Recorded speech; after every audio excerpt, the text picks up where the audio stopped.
మీ family future కు safe investment అంటే Landora the valley, Kandi, Hyderabad.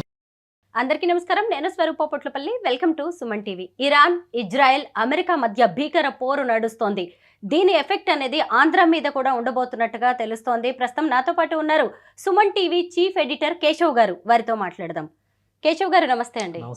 యుద్ధం గురించి ఇప్పుడు ఎక్కడ చూసినా కానీ పెద్ద చర్చ జరుగుతోంది. ఆంధ్రప్రదేశ్ మీద దీని ప్రభావం ఎలా ఉండబోతోంది? అంటే జనరల్గా మీకు జలుబు చేసింది అనుకోండి, ముక్కుకు మాత్రమే ఎఫెక్ట్ ఉండదు, మొత్తం బాడీకి ఎఫెక్ట్ ఉంటుంది అనమాట. సో ఎక్కడ యుద్ధం జరిగినా కానీ దాని పర్యవసానం, దాని ప్రభావం ఖచ్చితంగా దాని ఇమ్మీడియట్ పార్ట్స్ ఏవైతే ఉంటాయో వాటి మీద కనిపిస్తాయి. ఇక్కడ వెస్ట్ ఏషియా, సౌత్ ఏషియా ఈ రెండింటికి ఇంటర్ కనెక్టివిటీ ఉంది. మనల్ని కలిపేది అరేబియా సముద్రం. అంటే ఖచ్చితంగా భారతదేశం మీద ఆ ఎఫెక్ట్ ఉంటుంది. పైగా అమెరికా అనుకున్నంత ఆషామాషిగా, ఇజ్రాయెల్ చెప్పినంత సులువుగా యుద్ధం లేదు. చాలా స్ట్రాంగ్ రిటాలియేషన్ జరుగుతుంది. ఎవరైతే సుప్రీం లీడర్, సుప్రీం కమాండర్ అన్నారో అయతుల్లా అలీ ఖమేనీ లేకపోయినా కానీ అక్కడ ప్రాపర్ డైరెక్షన్స్ ఇచ్చేది, అలానే ఎలా కౌంటర్ చేయాలనే దాని మీద వ్యూహకర్తలు కూడా చాలా బలంగా ఉన్నారనేది కనిపిస్తుంది. దాని ఎఫెక్ట్ గత 2 రోజులుగా, అంటే ఆల్మోస్ట్ 48 గంటలు గడుస్తుంది ఈ సమరం మొదలయ్యి. ఇది చూస్తే కనుక వందల డ్రోన్స్, సూసైడ్ డ్రోన్స్ అటాక్ చేస్తున్నాయి. ఒకటి కాదు, 10 దేశాలను టార్గెట్ చేస్తున్నాయి. మీరు చూడండి, గల్ఫ్ ఆఫ్ పర్షియాలో ఉన్నటువంటి ప్రతి దేశం ఎఫెక్ట్ అవుతుంది. ముఖ్యంగా యుఏఈ, ఇటు పక్కన సౌదీ అరేబియా, ఇవన్నీ కూడా, బహ్రెయిన్ కానీ, ముఖ్యంగా ఒమన్ వైపు కానీ, అసలు అటువైపు వెళ్ళేటువంటి నౌకలు నిన్న వచ్చిన సమాచారం ప్రకారం, అంటే రాత్రి వచ్చినటువంటి సమాచారం ప్రకారం 8 ఇరాన్ వార్షిప్స్ని ధ్వంసం చేసామని చెప్పని అమెరికా చెప్తుంది. అసలు వార్షిప్సే ధ్వంసం కాలేదని చెప్పని ఇరాన్ చెప్తుంది. ఇంకోవైపు న్యూక్లియర్ పవర్ ప్లాంట్ల పైన కూడా అటాక్స్ చేస్తున్నారని చెప్పని చెప్తుంది. అంటే చాలా సీరియస్ వార్నింగ్ అనేది కనిపిస్తుంది. బ్రిటన్ కానీ, నాటో కానీ వీళ్ళు ఇన్వాల్వ్ అయితే ఇంకా సివియారిటీ పెరగవచ్చు. సో ఇవన్నిటి ప్రభావం చూస్తే ఒక్క రోజులో అయిపోద్ది అనుకున్నారు, 2 రోజులు అనుకున్నారు. ఇది ఇంకొక 3-4 రోజులు దీని ఎఫెక్ట్ చాలా బలంగా ఉండేటువంటి సంకేతాలు అయితే స్పష్టంగా కనిపిస్తున్నాయి. అంత సులువుగా ఇరాన్ అంగీకరించేటువంటి పరిస్థితుల్లో లేదు. ఇంకోటి, ఇరాన్ ఆర్బిట్రేటర్స్ కూడా చాలా స్ట్రైట్గా చెప్తున్నారు, సరెండర్ అయ్యే పరిస్థితి లేదు. అసలు వాషింగ్టన్ పోస్ట్లో ఒక కథనం వచ్చింది, ఇరాన్ నుంచి మళ్ళీ మాట్లాడదాం, డిస్కషన్ చేద్దాం, చర్చల ద్వారా పరిష్కరిద్దాం అనేటువంటి ప్రపోజల్స్ వచ్చినాయి. అవన్నీ కొట్టిపడేశారు. సో అందుకని ఇవాళ ఉదయం నుంచి జరిగినటువంటి పరిణామాలు కనుక మనం చూస్తే ఈ యుద్ధం ఇంకా ముదిరేటువంటి అవకాశం కనిపిస్తుంది. ఇమీడియట్గా పొరుగు దేశాలుగా చూస్తే మనకు సరిహద్దు లేకపోయినా కానీ, అటు ఆఫ్ఘనిస్తాన్, ఇటు పాకిస్తాన్ మధ్యలో అడ్డున్నా కానీ మనకి కూడా ఆ ప్రభావం చాలా సివియర్గానే కనిపిస్తుంది. అందుకనే మార్కెట్ల పైన, షేర్ మార్కెట్స్ ఇవాళ మార్నింగ్ నుంచి చూస్తే ఆల్మోస్ట్ అన్ని డౌన్ఫాల్లో ఉన్నాయి. చాలా ముఖ్యమైన షేర్స్ అనుకున్నాయి కూడా డౌన్ అయిపోయినాయి. అందుకని దీని సివియారిటీ మాత్రం మరికొద్ది రోజులు, కనీసం 2-3 రోజులు కొనసాగే సంకేతాలు అయితే స్పష్టంగా కనిపిస్తున్నాయి. ప్రపంచ దేశాలను కూడా ఆలోచనలో పడేసిన ఈ యుద్ధం మీద భారత్ స్టాండ్ ఏంటి? అంటే ఇండియా ఒకటే స్టాండ్తో ఉంది ఫస్ట్ నుంచి కూడా. ఇక్కడ ఒకే ఒక కాన్ఫ్లిక్ట్ పాయింట్ ఏంటంటే, ఈ యుద్ధం జరగడానికి, అటాక్ జరగడానికి ముందర ఇజ్రాయెల్ పర్యటనకి ప్రధానమంత్రి నరేంద్ర మోడీ వెళ్ళడం అనేది కొంచెం నెగిటివ్ ప్రొజెక్షన్ చేసే ప్రయత్నం జరుగుతుంది. అయితే మొదటి నుంచి కూడా 2 దేశాలతో మన మైత్రి కొనసాగుతూనే ఉంది. ఎట్లయితే ఇప్పుడు రష్యాతో ఆయిల్ కొనేటువంటి విషయంలో అమెరికా నుంచి ఆంక్షలను ఎదుర్కొంటూ కూడా రష్యాతో రిలేషన్ మెయింటైన్ చేసాము, ఇటు ఇరాన్ని సముదాయిస్తూనే అటు ఇజ్రాయెల్తో కూడా రిలేషన్ కంటిన్యూ చేస్తున్నాం, ఇజ్రాయెల్ని సముదాయిస్తూనే ఇరాన్తో సంబంధాలను కొనసాగిస్తూ వచ్చాం మనం. కాబట్టి మన స్టాండ్ క్లియర్, తటస్థంగా ఉన్నాం. కాకపోతే యుద్ధం అనేది దేనికి పరిష్కారం కాదు. ఒక టెర్రరిస్ట్ యాక్ట్కి కౌంటర్ ఇచ్చేటువంటి క్రమంలో ఒక వార్నింగ్ యాక్ట్లా ఉండాలి అని మనం ఆపరేషన్ సింధూర్ సమయంలో ఒక ఇండికేషన్ ఇచ్చాం. ఆపరేషన్ సింధూర్ ఇంకొక రోజు కొనసాగితే పరిస్థితి వేరేగా ఉండేది. ఈ మధ్య డొనాల్డ్ ట్రంప్ కూడా ఒక స్టేట్మెంట్ ఇచ్చారు, 30 కోట్ల మందిని నేను కాపాడాను, పాకిస్తాన్ ప్రధానమంత్రి భూస్థాపితం అయిపోయాడు, ఆయన కాపాడాను, ఇవన్నీ చెప్పారు. సో అంటే ఎలా ఉండాలి అనేది యాక్ట్, మన రిటాలియేషన్ ఎలా ఉండాలి, పెహల్గాం అనే ఒక ఇన్సిడెంట్ జరిగిన తర్వాత ఏ విధంగా దాని సివియారిటీని మనం చెప్పాం, ఎంత ఫాస్ట్గా మనం రియాక్ట్ అయ్యి క్లోజ్ చేసాం. లేదంటే యుద్ధం కొనసాగితే పాకిస్తాన్ కంటే మనకే ఎక్కువ నష్టం, ఎందుకంటే ఆర్థిక పరంగా అనేక సమస్యలు వచ్చి ఉండేవి. అంత చాకచక్యంగా, నైపుణ్యంతో యుద్ధం ఆపే పరిస్థితి ఉందా అనేది ఇప్పుడు 2 పక్షాలు ఆలోచించాలి. అందుకే భారతదేశం ఇద్దరికీ కూడా చర్చల ద్వారా పరిష్కరించుకుందాం, అవసరమైన సాయం చేయడానికి మేము సిద్ధంగా ఉన్నాం. ఎందుకంటే అందరికీ కావాల్సిన దేశంగా భారతదేశం ఆ ఇన్వాల్వ్మెంట్ తీసుకోవడానికి స్కోప్ ఉంది ఇప్పటికి కూడా. ఈవెన్ నాటో కంట్రీస్ కానీ, అమెరికా వైపు నుంచి ఇతర దేశాలు కానీ, దక్షిణ అమెరికా వైపు నుంచి ఉన్నటువంటి దేశాలు కానీ, వాటికంటే కూడా భారత్ దగ్గరగా ఉన్నటువంటి దేశం. భారత్ మాట చెప్తే ఇటు అమెరికాతో కానీ, అటు ఇరాన్తో కానీ కొంతవరకు ఆ సత్సంబంధాలు కొనసాగించినటువంటి దేశం కాబట్టి మెత్తపడడానికి అవకాశం ఉంది. అందుకే మన స్టాండ్ చాలా క్లియర్గా ఉంది, చర్చల ద్వారా సమస్యను పరిష్కరించుకుందామని పిలుపునిస్తున్నారు. కాకపోతే ఇంటెన్సిటీ ఉంటుంది. ఒక 36 సంవత్సరాల పాటు ఆ దేశానికి అధ్యక్షుడిగా ఉండి దాన్ని ఇప్పుడు మోడర్న్ ఆర్కిటెక్ట్ ఆఫ్ ఇరాన్ అని చెప్తున్నారు. బయట ప్రపంచం అలానే అనుకోవచ్చు, సొంత దేశంలో కూడా వ్యతిరేకత ఉండొచ్చు. ఎందుకంటే ఏ దేశంలో కూడా 100% సపోర్ట్ అనేది ఏ అధినేతకి ఉండదు. సో అదే తరహాలో మనం చూసినప్పుడు అయతుల్లా అలీ ఖమేనీ ఖచ్చితంగా modern architect of Iran modern ఆర్కిటెక్ట్స్లో ఒకరు అనేటువంటి అభిప్రాయం ఉంది వాళ్ళకి. అందుకని అతన్ని చంపేశారు అనగానే ఆ ఆవేదన ఉండొచ్చు, దానికి ప్రతీకారం ఉండాలనేటువంటి ఒక ఆవేశంతో మాట్లాడేటువంటి పరిస్థితులు ఉండొచ్చు. ఇవి చల్లబడ్డానికి కొంచెం సమయం పట్టొచ్చు. అంతేగాని ఈ యుద్ధం ఫర్ ఎవర్ కంటిన్యూ అయ్యేది కాదు. బట్ వీలైనంత త్వరగా ఇది చర్చల ద్వారా పరిష్కరించుకునేటువంటి అంశంగా మారితే కనుక మొత్తం ప్రపంచానికే మంచిది. ఇప్పుడు ఎక్కడ యుద్ధం జరిగినా కానీ అలజడి అనమాట. ఒక అణువులాగా ఇక్కడ కదిలితే మొత్తం ఆ కదలిక ఆ ప్రకంపన రూపంలో మొత్తం కదులుతుంది కదా. కాబట్టి ప్రతి దేశానికి ఎఫెక్ట్ చేసేటువంటి అంశం ఇది. వీలైనంత తొందరగా చర్చల ద్వారా పరిష్కరించే దిశగా అడుగులు పడాల్సిన అవసరం అయితే కనిపిస్తుంది. రష్యా ఉక్రెయిన్ మధ్య జరిగిన వార్తో ఎంత ఉత్పాతం జరిగిందనేది మనం అందరం కూడా కళ్ళారా చూసాం. యుద్ధం అనేది ఎప్పుడైనా సరే ఏ దేశానికైనా తీవ్ర నష్టాన్ని కలిగిస్తుంది. అసలు ఇప్పుడు ఈ దేశాల మధ్య యుద్ధానికి దారి తీసిన ప్రధాన కారణాలు ఏంటి? అంటే ఒకటి ఇది చారిత్రకమైనటువంటి కోణం ఉంది. ఇందులో చాలా లాంగ్, అంటే మనం ఒక 70-80 ఏళ్ళ చరిత్రను చూడాల్సినటువంటి అవసరం ఉంటుంది, ఒకరోజు కాదు.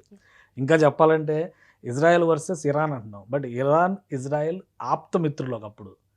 1979లో ఎప్పుడైతే ఇస్లామిక్ రెవల్యూషనరీ గార్డ్స్ అని చెప్పని సైన్యం ఏదైతే ఇరాన్ను ప్రొటెక్ట్ చేస్తుందో, వీళ్ళందరూ ఇజ్రాయెల్తో చాలా క్లోజ్గా ఉన్నటువంటి వాళ్ళు, చాలా క్లోజ్గా ఉన్నటువంటి వాళ్ళు. పైగా ఇజ్రాయెల్ దేశం ఆవిర్భవించినటువంటి సమయంలో అరేబియా దేశాలన్నింటిలో కూడా ఎక్కువ మైత్రి కొనసాగింది ఇరాన్తోనే. అది అప్పుడు పరిస్థితి. ఎలా అయితే ఉక్రెయిన్ రష్యా మాజీ సోవియట్ దేశాలు, వాళ్ళలో వాళ్ళకి ఒక ఇంట్లో గొడవ లాంటిది, ఇంట్లో వచ్చినటువంటి కలకలం లాంటిది అయి ఉండొచ్చు. సో అలాంటి సందర్భం మనం ఈ ఉక్రెయిన్ వర్సెస్ రష్యా చూస్తాం.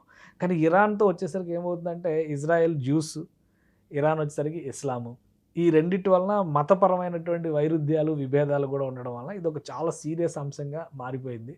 2 కారణాలు ఉన్నాయి. ఇజ్రాయెల్ వ్యవహరిస్తున్నటువంటి శైలి ఒక కారణం అని అనుకుంటే, రెండో వైపు నుంచి చూస్తే తీవ్రవాద చర్య, తీవ్రవాదం ఏ రూపంలో ఉన్నా కానీ దాన్ని ఖండించాల్సిందని ప్రపంచ దేశాలు అన్నీ చెప్తున్నాయి, ఇరాన్తో సహా. కానీ అదే ఇరాన్ హిజ్బుల్లా విషయంలో కానీ, హమాస్ విషయంలో కానీ, హుతీల విషయంలో కానీ డబుల్ స్టాండర్డ్స్ అనుసరిస్తుంది అనేటువంటి విమర్శను ఎదుర్కొంటుంది. సో ఈరోజు జరిగినటువంటి అటాక్, అంటే 2 రోజుల క్రితం జరిగినటువంటి అటాక్ కూడా ఖమేనీ ఆయా తీవ్రవాద సంస్థలకు చెందినటువంటి కీలకమైన ప్రతినిధులతో ఒక ముఖ్యమైన భేటీ నిర్వహిస్తున్నారనేటువంటి సమాచారమే ఇప్పుడు నేరుగా ఆయన టార్గెట్ చేసేటువంటి పరిస్థితి క్రియేట్ చేసింది. 2 సంవత్సరాల క్రితం గాజా స్ట్రిప్లో ఏం జరిగింది, ఇజ్రాయెల్ ఎలాంటి పరిస్థితులు ఎదుర్కొంది, అది కొనసాగింపు చర్యగా అక్కడ ఉన్నటువంటి యమన్ వైపు నుంచి కానీ కవ్వింపు చర్యలు కంటిన్యూగా అవి కొనసాగుతూనే ఉన్నాయి అదే పనిగా. కాబట్టి అంత ఈజీగా సమసిపోయే అంశం కాదు. కాకపోతే ఇక్కడ 2 విషయాలను ఫస్ట్ నుంచి కూడా చెప్తున్నారు. ఈ తీవ్రవాద చర్యలు ఒకవైపు, రెండో వైపు నుంచి న్యూక్లియర్ బాంబు తయారు చేసేటువంటి ప్రయత్నాల్లో న్యూక్లియర్ బాంబు ఉంది, దానికి కావాల్సిన టెక్నాలజీ అంతా సమకూర్చుకుంది ఇరాన్, దాన్ని తయారు చేసే ప్రయత్నాల్లో ఉందనేదే కదా ప్రధానమైనటువంటి ఆరోపణ. సో అందుకనే ఒక పెద్ద ఎత్తున కౌంటర్ ఇవ్వాల్సిన అవసరం ఉందని ఇజ్రాయెల్, అమెరికా ఫీల్ అయినాయి, దానికి ఇచ్చినాయి. దానికి తగ్గట్టుగా అక్కడ రిజల్ట్ జరిగింది. దానికి తగిన రిటాలియేషన్ కూడా ఇప్పుడు ఇరాన్ ఇస్తూ ఉంది. 2 రోజుల నుంచి చూస్తున్నాము, చాలా స్ట్రాంగ్ రిటాలియేషన్ ఇచ్చింది. ఈ స్థాయిలో కౌంటర్ చేయగలరు. ఎందుకంటే దాదాపుగా పర్షియన్ గల్ఫ్లో 10 దేశాలు 27 చోట్ల ఉన్నటువంటి అమెరికన్ ఎయిర్ బేస్లను టార్గెట్ చేసి అటాక్స్ చేస్తుంది ఇరాన్. అంటే అది ఆషామాషి విషయం కాదు, చాలా పెద్ద విషయం అది. ఎందుకంటే బహ్రెయిన్లో 5th ఫ్లీట్ 1972 ఇండియా పాకిస్తాన్ యుద్ధం జరిగినప్పుడు ఇండియాను లొంగదీయడానికి అక్కడ ఉన్నటువంటి 5th ఫ్లీట్నే ఇండియా వైపు అమెరికా పంపించింది. దానికి కౌంటర్గా రష్యా తన సబ్మెరైన్ ఫోర్సెస్ని పంపించేసరికి అప్పుడు మళ్ళీ ఇది ఒక అంతర్యుద్ధంగా మారుతుంది, ప్రచ్ఛన్న యుద్ధం కాస్త డైరెక్ట్ యుద్ధంగా మారుతుంది అనేటువంటి ఒక అభిప్రాయంతో అమెరికా సంయమనం పాటించాల్సి వచ్చింది. ఈలోపు బంగ్లాదేశ్ ఆవిర్భావం జరిగిపోయింది. అలాంటి 5th ఫ్లీట్ హెడ్ క్వార్టర్స్ని టార్గెట్ చేసింది ఇరాన్. అక్కడ డ్రోన్స్ వర్షం కురిపించింది ఈరోజు ఉదయం అంతా కూడా. పెద్ద పెద్ద భవనాలు. ఇంకోటి 2-3 విషయాలు, అంటే ఆంధ్రాతో కనెక్ట్ అవుతుందని చెప్పని నాకు అనుకున్నాం కదా. సౌదీ అరేబియాలో అరామ్కో అని చెప్పని ఒక పెద్ద రిఫైనరీ ఉంది. ప్రపంచంలోనే అతిపెద్ద రిఫైనరీ కంపెనీస్లో, పెట్రోలియం రిఫైనరీస్ కంపెనీస్లో అదొకటి. రోజుకి 5 లక్షల బ్యారెల్ల పెట్రోలియంను బయటికి తీస్తారు అక్కడ. దానిపైన అటాక్ చేసింది ఇరాన్. ఎవరు ఊహించలేదు. అది చాలా పెద్ద నష్టం కింద చూడాల్సి ఉంటుంది. అమెజాన్ డేటా సెంటర్స్ని కొలాప్స్ చేసింది. దుబాయ్లో ఉన్నటువంటి అమెజాన్ డేటా సెంటర్స్ని, రసల్ ఖైమాలో ఉన్నటువంటి షాపింగ్ మాల్స్ని, హై రైజ్ టవర్స్ ఎక్కడెక్కడైతే ఉన్నాయో అవన్నీ వదిలి పారిపోవాల్సిన పరిస్థితి ఈరోజు క్రియేట్ అయింది. దుబాయ్ అంటేనే హై రైజ్ లైఫ్ స్టైల్ అని చెప్పని, చాలా లావిష్ లగ్జూరియస్ లైఫ్ స్టైల్ అని చెప్పి నిన్నటి వరకు దాన్ని ఒక స్టేటస్ బ్రాండ్ కింద పెట్టుకున్నారు. చాలామంది మనవాళ్ళు కూడా, ఇండియన్స్ కూడా అక్కడికి పోయి ఫ్లాట్లు కొనుక్కొని లేదంటే విల్లాలు కొనుక్కొని అక్కడ సెటిల్ అవుతున్నాయి. అంటే సెటిల్ అవ్వడం మీన్స్ ఒక సెకండ్ రెసిడెన్స్ లాగా ఉపయోగించుకుంటున్న పరిస్థితి ఉంది. ఈరోజు అవన్నీ కూడా తామరాకులు ఇలా ఇలా వణికిపోతాయి. ఆ టైంలో వణికిపోతున్నాయి. ఎందుకంటే అంత ఎత్తున రిటాలియేషన్ జరిగింది. సో ఇప్పుడు ఈ ఆరామ్కో కంపెనీ కనుక ఇందులో నష్టాల పాలైతే ఆంధ్రాకు ఒక కనెక్షన్ ఉంది. ఈ మధ్యనే సెంట్రల్ గవర్నమెంట్ బీపీసీఎల్కి దానికి సంబంధించి అప్రూవల్ ఇచ్చారు. బీపీసీఎల్ ప్రాజెక్టు కూటమి ప్రభుత్వం ఆంధ్రప్రదేశ్లో ఏర్పడిన వెంటనే వస్తున్నటువంటి అతిపెద్ద ప్రాజెక్టు, దాదాపు 1,00,000 కోట్ల ఇన్వెస్ట్మెంట్ అని చెప్పన్నారు. ఉమ్మడి నెల్లూరు జిల్లా రామాయపట్నం పోర్టు దగ్గరలో ల్యాండ్ కూడా ఇచ్చేసారు. భూమి పూజకి రెడీ అవుతున్నారు. సో ఇప్పుడు ఆరామ్కో ఆ బీపీసీఎల్ ప్లాంట్లో భాగస్వామి. ఆల్రెడీ 3 సంవత్సరాల క్రితం 4 సంవత్సరాల క్రితం ఒక అగ్రిమెంట్ జరిగింది. ఆరామ్కో ఇండియాలో పెద్ద ఎత్తున పెట్టుబడులు పెట్టడానికి, రామగిరి దగ్గర ఒక ప్లాంట్ పెట్టడానికి, మహారాష్ట్రలో పెట్టడం కోసం వచ్చింది. అయితే అక్కడ భూముల సేకరణకి సమస్యలు ఎదురవడం వలన ఆగిపోవడం, 2 ప్లాంట్లు పెట్టాలని వచ్చేటప్పుడు అది ఆగిపోయింది. ఆ 2 ప్లాంట్లలో ఒకటి ఇప్పుడు ఆంధ్రాలో వస్తుంది, ఇంకోటి గుజరాత్లో వస్తుందని చెప్పని. గుజరాత్లో ఇంకా ఫైనల్ కాల, బట్ ఆంధ్రాలో ఫైనల్ అయింది. రేపో మాపో భూమి పూజ అనుకుంటున్నారు. ఈ మార్చిలో కానీ ఏప్రిల్లో కానీ భూమి పూజ అనుకుంటున్నారు. అందులో పెట్టుబడులు పెట్టబోతుంది ఆరామ్కో. ఇప్పుడు అక్కడ వార్ ఎఫెక్ట్ వలన నష్టం జరిగితే ఈ పెట్టుబడులు పెట్టడానికి కానీ కొంత జంకవచ్చు. అంటే అఫ్కోర్స్ ఇది బీపీసీఎల్ వెంచర్ కింద ఉంటుంది కాబట్టి బీపీసీఎల్ ఇనిషియేట్ చేస్తుంది, పనులు ముందుకెళ్తాయి. బట్ భాగస్వామిగా, విదేశీ భాగస్వామిగా క్రూడ్ ఆయిల్ సప్లై అంతా అక్కడి నుంచే రావాలి కదా. మనం అంతా కూడా దిగుమతులు కదా. ఆల్మోస్ట్ ఇండియా దిగుమతులు చేసుకుంటున్నటువంటి పెట్రోలియం ఉత్పత్తుల విషయంలో భారతదేశం 87% దిగుమతులపైనే ఆధారపడుతుంది. అందులో దాదాపు 45 నుంచి 60% హోర్ముజ్ జలసంధి, అంటే ఈ పర్షియన్ గల్ఫ్ నుంచే రవాణా అయి వస్తున్నాయి మనకి. ఈ యుద్ధం ఎక్కువ కాలం జరిగితే పెట్రోలియము అన్ని ధరలపైన ఎఫెక్ట్ చూపిస్తుంది. మనం పెట్రోల్ ధరలు పెరిగితే నిత్యావసరాల ధరలు పెరుగుతున్నాయి అనుకుంటున్నాం కదా. ప్రతి ట్రాన్స్పోర్ట్తో ఇంటర్లింక్ అయి ఉన్నటువంటి ప్రతి రంగంలో కూడా ధరల పెరుగుదల అనేది ఉంటుంది. అంటే ఆ రకంగా కూడా మనకి ఎఫెక్ట్ అవుతుంది. ఇన్వెస్ట్మెంట్స్ పరంగా ఎఫెక్ట్ అవుతుంది, ధరల పెరుగుదల పరంగా ఎఫెక్ట్ అవుతుంది. ఓవరాల్గా ప్రపంచ శాంతి విషయంలో ఈరోజు ఇంటర్నేషనల్ అటామిక్ ఎనర్జీ ఏజెన్సీ చెప్పినటువంటి రిపోర్ట్స్ ప్రకారం ఇజ్రాయెల్, అమెరికా చేసినటువంటి అటాక్స్ వలన ఎక్కడైతే న్యూక్లియర్ స్టోరేజ్ ఉందో అక్కడ కనుక లీకేజెస్ ఫామ్ అయితే అది మోస్ట్ డేంజరస్ యాక్ట్ అని చెప్పని అంటున్నారు. అది జరిగితే ఒక ఇరాన్కే కాదు, మొత్తం వాతావరణానికి ఎఫెక్ట్ చూపించేటువంటి అంశం అవుతుంది. అందుకని చాలా క్రిటికల్ సిచ్యుయేషను. అందరూ కూడా సంయమనం పాటించాల్సినటువంటి సందర్భం. ఎమోషన్స్ ఉండొచ్చు కానీ వాటిని ఎలా కంట్రోల్ చేసుకోవాలనేటువంటి ఆలోచన చేయాలి. ఒక దేశాధినేతని నేరుగా అటాక్ చేసి చంపడం అనేది ఖచ్చితంగా అది దుందుడుకు చర్యగానే చూడాలి. ఇప్పటివరకు మనం చూడాల, ఈ మధ్య కాలంలోనే ఇలాంటివి స్టార్ట్ అయినాయి. సో అది ఎలాగా మనం దాన్ని ప్యాసిఫై చేయగలం, ఇరాన్కి తగిలినటువంటి గాయానికి మందు ఎలా రాయగలం, at the same time Iran ఇచ్చినటువంటి రిటాలియేషన్ వలన మళ్ళీ అరేబియా మొత్తం, పశ్చిమాసియా మొత్తం అశాంతిలోకి, అలజడిలోకి వెళ్లకుండా ఉండాలంటే ప్రపంచ నాయకత్వం బాధ్యత, ఐక్యరాజ్య సమితి ఇన్వాల్వ్మెంట్ చాలా ముఖ్యమైనటువంటి అంశం. భారతదేశం లాంటి తటస్థ దేశాలను అందులో ఉపయోగించుకుంటే కనుక వీలైనంత త్వరగా ఈ సమస్యకి పరిష్కారం రావడానికి అవకాశం ఉంటుంది. మొత్తం మీద ఈ యుద్ధ ప్రభావం అనేది మన ఆంధ్రప్రదేశ్ మీద ఉండబోతోందని మీరు క్లియర్గా చెప్పేశారు. త్వరలోనే పరిస్థితులు చక్కబడాలని కోరుకుందాం. థ్యాంక్ యూ సో మచ్ అండి. Thank you.